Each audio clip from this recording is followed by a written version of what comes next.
Our next speaker is Johnny Lamb. Johnny is also an advocate for people living with obesity, and he works with the European Coalition for People Living with Obesity and Obesity UK. Johnny has lived with obesity his whole life. He's based in Scotland, and he is going to share his personal experience with us this morning, with a particular emphasis on his experience in childhood and as a young man, right up to the point of becoming an obesity advocate. So Johnny, can you hear me?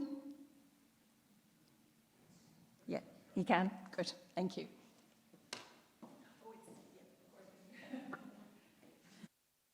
Hello everyone, my name is Johnny Lamb. I am a 35-year-old male who lives in the northeast of Scotland.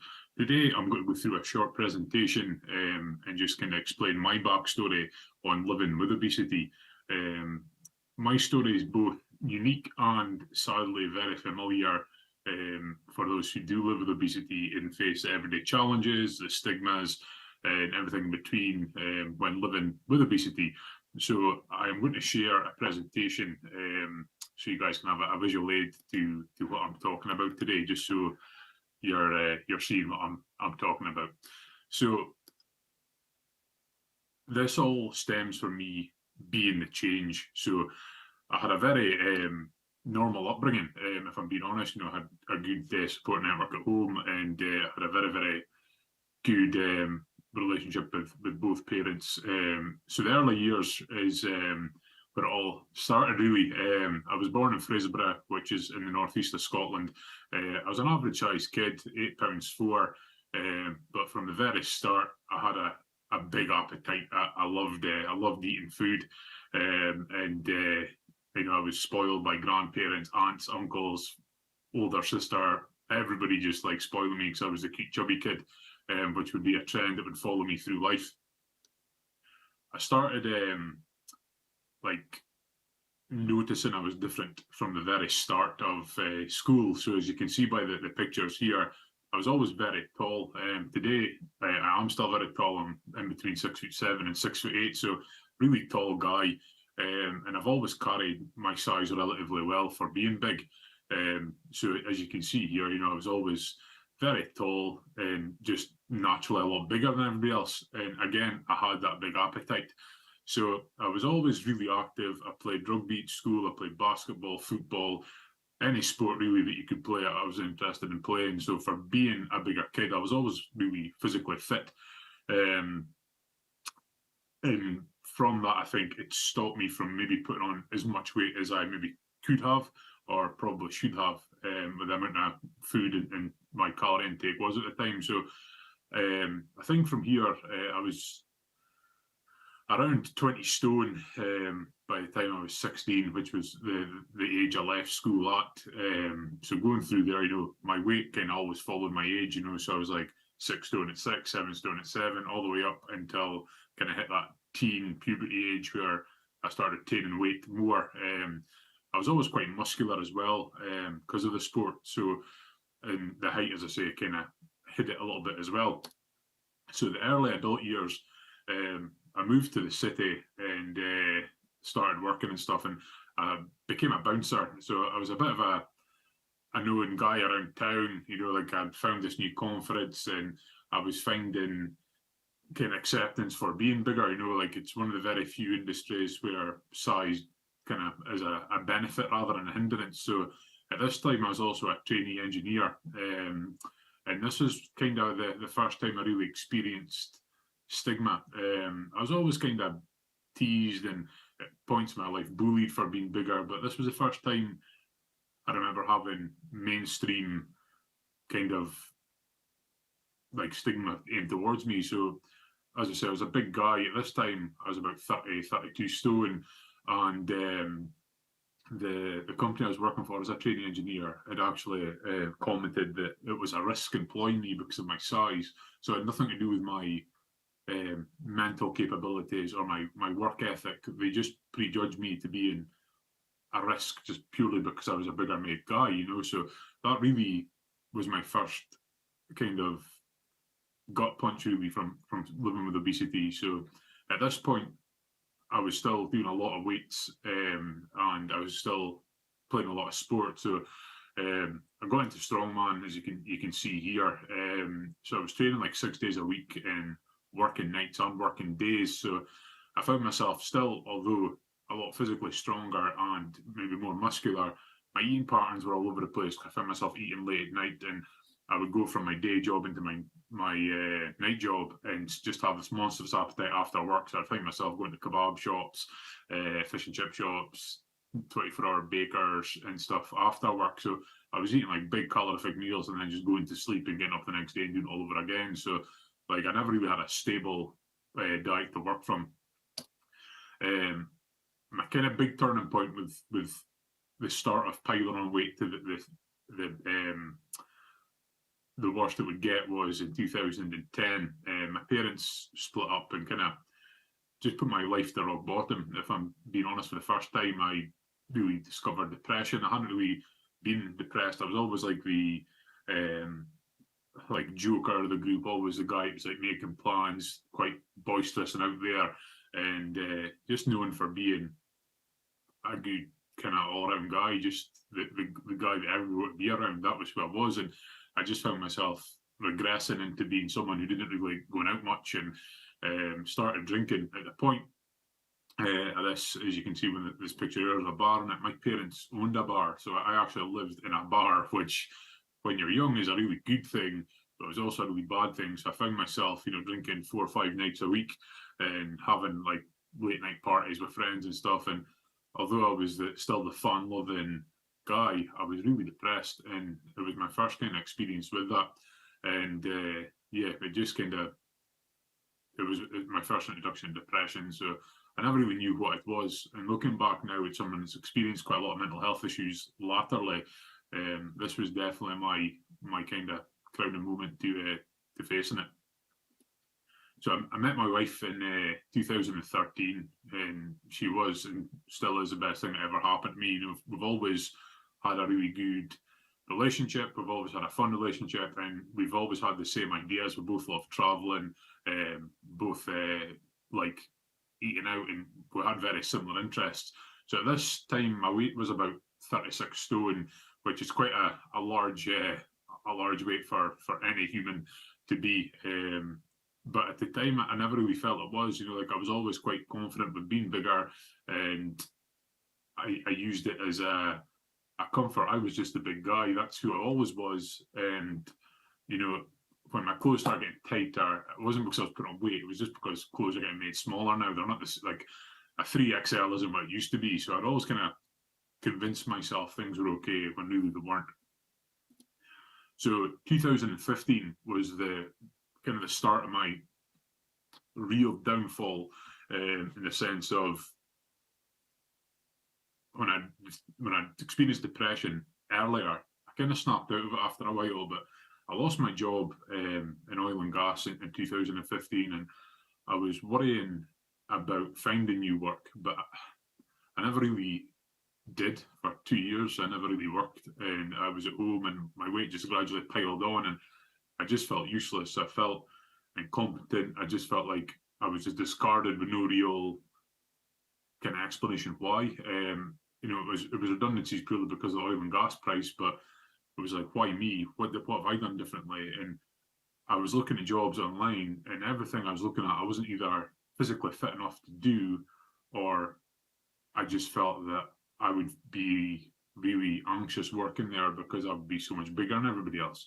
So the place I'd worked previously, I'd been there for a while, and everyone knew who I was, and like I was always kind of scared what people would take to me. And I think it all goes back to when I was classed as a risk early on in my working career, and I think it was always in the back of my head that people look at me as a risk to work with. So I found wrestling. I've always been a big wrestling fan since I was a kid, and it almost ties back into the bouncer side of things, where bigger is better, So I was actually at the time Europe's largest athlete. I was around 43 stone, which I think is around 270 something kilos. So I was a big guy. But again, this was not right. This was acceptance. This was a false projection of feeling good about myself. This was everything that anybody would want to be. I was a superstar, so I was getting flown all over Europe. So 2019, I did 44 flights. I did 59 shows in 52 weeks, and most of them were international. I worked in 9 countries that year across Europe. So for me, you know, I was living the dream. I was like, what I thought, you know, 9-year-old Johnny would just love to see is me being this big, powerful, strong wrestler, and people paying money to see me, and people want my autograph, and you know, so I soon started forgetting about who I was as a person and started focusing on the wrestling, because that made me feel good, because I was accepted for being big. So when I was eating all those Chinese takeaways and eating all the bad food that I was eating, that was just me investing in myself as a wrestler. So there was nothing wrong with that, I thought. So I hit rock bottom. There was a lot of thing happened in 2020 called COVID-19. I'm sure some of you's maybe heard about it. So it was just an absolute set of breaks put in my life. There's no other real way to say it. I just hit rock bottom. Everything had just stopped. You know, I was just on a momentum run with the wrestling. I was feeling good about being bigger. Everybody wanted to see me because I was bigger. And all of a sudden I was stuck at home, working from home, not seeing people, not going out, and I just started eating more and more and more. And this is when it got bad. My anxiety went through the roof, my depression went through the roof, and I found myself feeling suicidal. I nearly lost my marriage at this point, and I just was looking for that acceptance I had from being a wrestler and being like accepted for being big. So I was 45 stone 11 here, which is pretty much 46 stone. You know, it's 291.4 kilograms or 642 pounds if you work in that method. So this was the real pivotal moment in my life. This was me wanting to kill myself, but I didn't want to kill myself because the social stigma of me needing a crane at my funeral.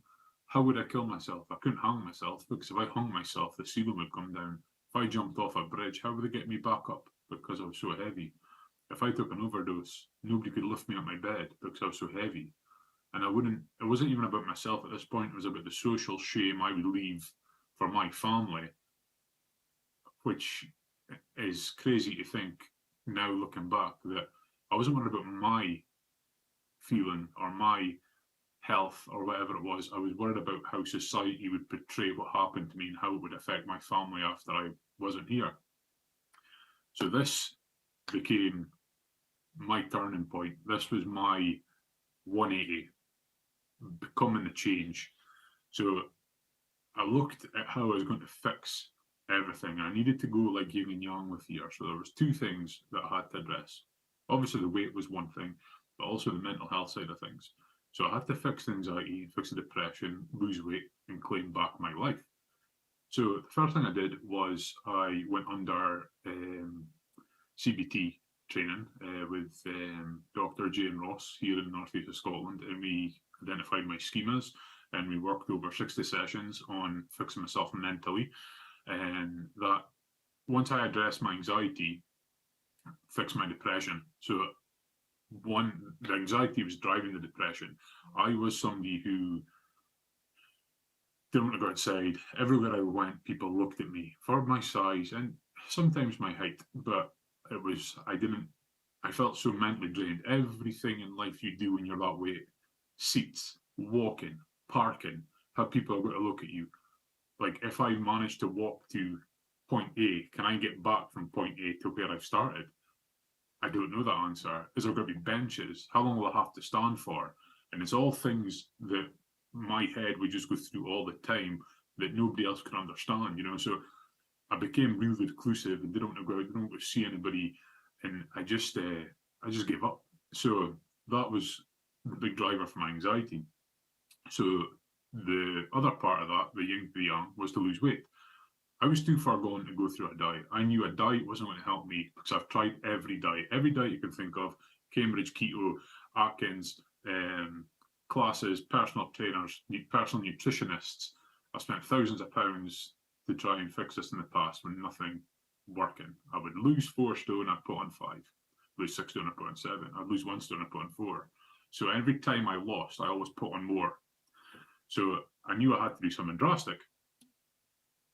Where I am today, as you can see by these pictures, is I've lost, I don't want to spoil it, you'll see that in the next page, but I went under a mini gastric bypass with Professor Duff Bruce in August 24th, 2021, here in Aberdeen.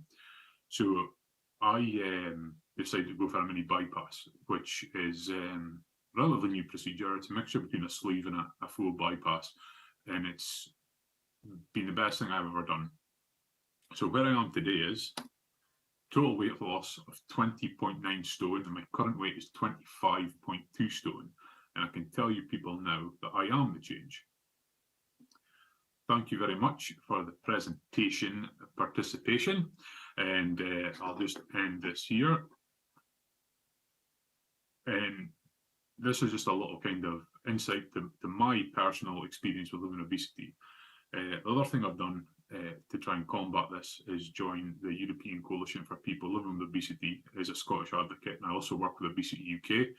I am under no false illusions that I might be winning the battle now, but this is a war I'm going to have with obesity, and I really want to help going forward anybody who's lived and felt like I have previously, or living and feeling like I lived previously now. It's something I'm really passionate about. And one of the biggest driving forces of how I felt so bad before is how I was portrayed as a person. No matter how nice I was to people, or how good I was at my job, or just as a person, how I was prejudged on how I looked. And that was how people see me. They didn't see somebody with a good heart, or they'd never seen someone who was helpful or kind or caring or any of that. They'd just seen a fat guy. They'd just seen someone who was a social drain to society. And that's not who I am, and that's not how I want to be portrayed. So this is something I'm really passionate about.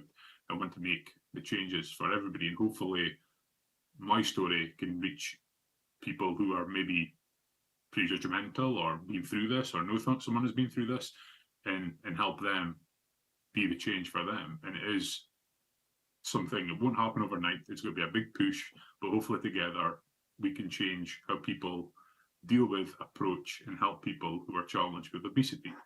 So thank you very much for listening to me today. I'm no by means a professional in this. I'm just a regular guy. So I hope you've enjoyed it, and you've managed to stay awake. So thank you very much, and I look forward to seeing you guys in the Q&A.